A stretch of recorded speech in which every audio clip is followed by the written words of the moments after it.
ग्रूफर पर दोबारा खुश आमदीद।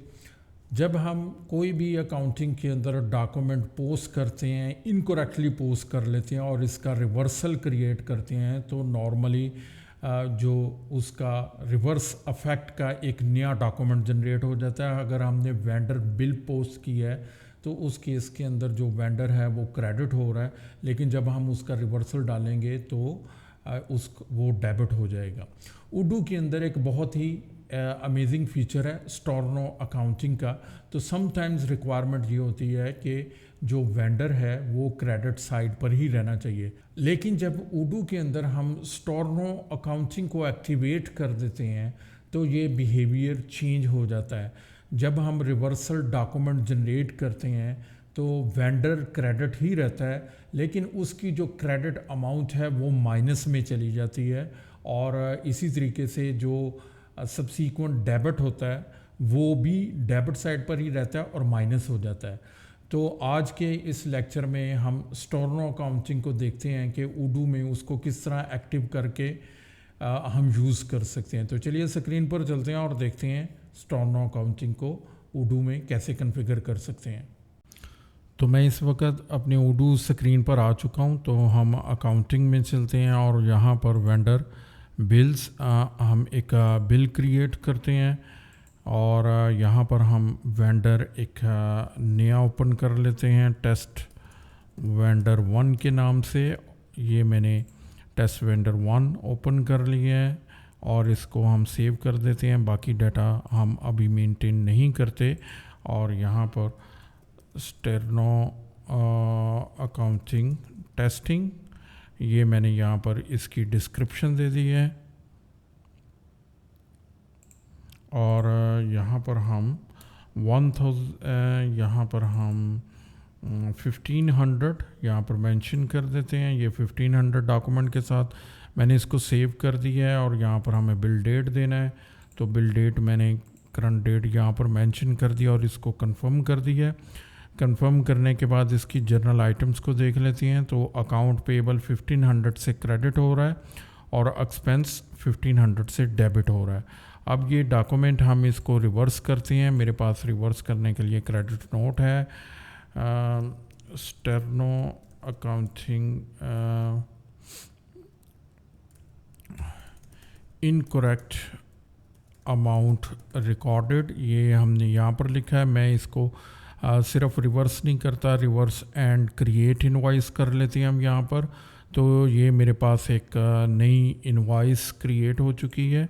मैं इसको सेव करने के बिल जनरेट हो चुका है 1500 के साथ और इसकी फ़िगर हम चेंज कर लेते हैं। चूँकि अमाउंट को करेक्शन करने के लिए हमने ये एक नया डॉक्यूमेंट जनरेट किया था। मैं इसको कंफर्म कर देता हूँ। अब यहाँ पर जर्नल एंट्रीज़ के अंदर चलते हैं। यहाँ पर जाने के बाद टेस्ट जो वेंडर 1 है, ताकि ये हमारे पास एंट्री जो है हम इसको प्रॉपरली फाइंड आउट कर सकें।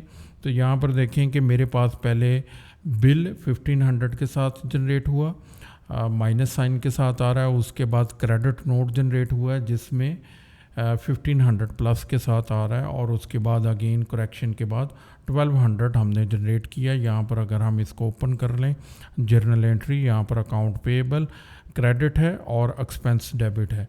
इसी तरह जब हम ये क्रेडिट मेमो की एंट्री देखेंगे तो जर्नल एंट्री इसके अंदर एक्सपेंस क्रेडिट है और अकाउंट पेएबल डेबिट है। अब हम जो उडू का फीचर है स्टोरनो अकाउंटिंग, इसको हम एक्टिवेट कर देते हैं। इसको मैं सेव कर देता हूँ। ये मेरे पास चेंजेस हो चुकी हैं। अब हम चलते हैं वेंडर बिल के अंदर और एक नया बिल क्रिएट करते हैं। यहाँ पर मैं टेस्ट वेंडर 2 यहाँ पर मेंशन कर देता हूँ। ये टेस्ट वेंडर एक नया वेंडर क्रिएट कर लिया और स्टोरनो अकाउंटिंग टेस्ट 2 एंट्री हम यहाँ पर मेंशन कर देते हैं। प्राइस यहाँ पर मैं 2200 मेंशन कर देता हूँ और उसके बाद इसको सेव करते हैं डॉक्यूमेंट को और इसको मैं कंफर्म कर देता हूँ। बिल डेट इज़ रिक्वायर्ड, ये बिल डेट मेंशन कर दी है और इस डॉक्यूमेंट को मैंने कंफर्म कर दिया है। कंफर्म करने के बाद क्रिएट नोट करते हैं। Incorrect entry for storno accounting. तो यहाँ पर मैं रिवर्स एंड क्रिएट इनवॉइस यहाँ पर कर देते हैं।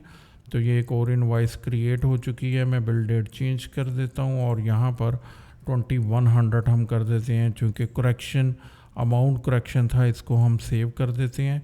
अब हम इस जर्नल एंट्री को देखते हैं स्टोरनो अकाउंटिंग की। यहाँ पर टेस्ट वेंडर 2, इसको मैं ओपन करता हूँ और ये मेरे पास जो टेस्ट वेंडर 2 हम इसको ओपन करते हैं। तो यहाँ पर मेरे पास ये टेस्ट एंट्री पहले 7 है और इसको ओपन करते हैं। ये इसके अंदर मेरे पास अकाउंट पेएबल क्रेडिट है 2200 से और एक्सपेंस 2200 से डेबिट है।